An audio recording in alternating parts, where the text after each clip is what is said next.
This is a frost-free hose bib for our home. I think I'm only going to use 3 of them. We need to put these on the outside of the home, and the plumber's already installed one over there, but what they didn't install was the trim that I wanted. And so I have to cut that one out, make the trim, and then reinstall everything. So what I have here, this white piece, is actually PVC, it's plastic. It is exactly 5.5 inches wide.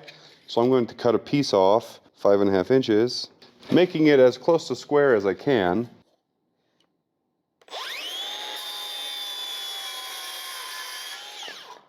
When the PVC dropped just now, it got little dings on the corners, and I just shave it off. So now I have the center of this already marked, and I need to drill a hole. So now there's a nice looking piece of plastic trim with a hole in the center. And what I like to do is just clean it up a little bit with my knife. And PVC cleans up really easily. There's no treatment necessary. These are paintable, I believe. At least that's what they told me. And you can get this white PVC trim at any big box store. So now I have this, and it will fit in that hole like that. And that will go up against the wall on the outside. You can see this giant loop of PEX going in, and it, you know, it's going in and out of the wall there. I have to cut this because I have to put trim on the outside. So let me cut that first. And I like to leave it as long as possible. And now we'll go outside and see what the other end of this looks like. So now we see this, can just pull on out, and that's the other side. Most of you watching already know that there are multiple types of PEX pipe. This is what they call, I believe, PEX A. There's different types of PEXs that you can do different types of things with. This specific type, this Uponor PEX, can be expanded. You know, you put a tool in there and expand it, and then what it wants to do really badly is tighten back down. But what you want to do first, you want to put a collar like this little piece on. That'll go on there, then you expand it. This is the frost-free, and this end is what you'd start with right there. This nub right here would go inside the PEX.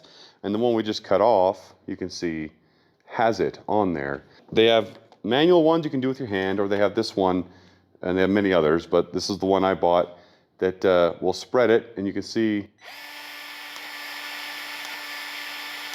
pretty cool.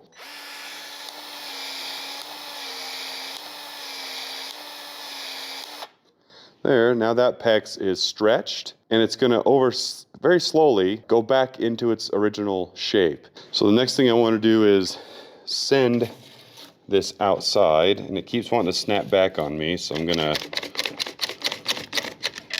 do that. That'll work for now. So now this PEX is stuck out here, and I have my frost-free in the hole of my trim that we made in there. We're gonna put this collar on here. I'm going to expand this out.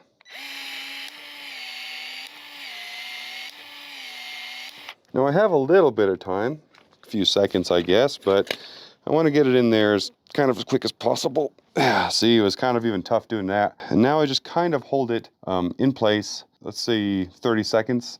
And I'm not having to hold it real tight, I'm just holding it so it doesn't fall out while this collar retracts back around the fitting. So if I pull on it, I'm not pulling really hard, but it's tight enough I can kind of get it installed. The clamp in there is holding this back from being pushed in. I'm gonna go get that unhooked. Okay, I've removed that clamp, and now we just push this whole thing back in there. So my walls are 13 inches thick. So there's no way I could get to the fitting that we just installed on the other side of this wall because it's in the wall. We have that giant loop of PEX inside the wall cavity there, so that if I ever do need to change this spigot, I can just undo the screws, pull it all the way out, and do it here. Not everybody does that because not everybody has to. If you had a normal 2x6 wall, you'd be able to easily reach this fitting while this is installed just like that from inside the house. Now here comes the part where I might get in some trouble, and I don't mind feedback on this. So now what I'm about to do is liquid nails this thing in a real tight circle around there, and then just kind of spiral motion from there.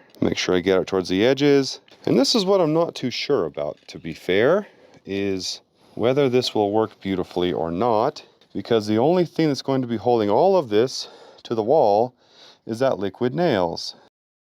Now I know liquid nails is a great product, but Who knows? There's not a whole lot of stress on hose bibs though, I can't imagine. But if there is a problem, I can always come back with some long concrete anchors and drill through into the concrete later.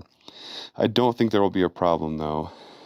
And so now that will go into there. That's perfectly level according to my level, even though it doesn't look level and it's kind of driving me crazy. Not until after this adhesive goes off will I screw screws into here. This spigot is at an angle. It's lower here than it is on the inside, so that after I turn it off, the water can then drain out and not freeze out here. So if you step back and take a look, it doesn't look too bad. I'm gonna take some sandpaper and some other things and treat this well after the stucco's finished, because they're probably gonna, ding it up a little bit, and I expect them to, and that's okay. And then when the stucco's finished and the adhesive's gone off, we can screw this in, finish it up. I think it looks good though. What do you think?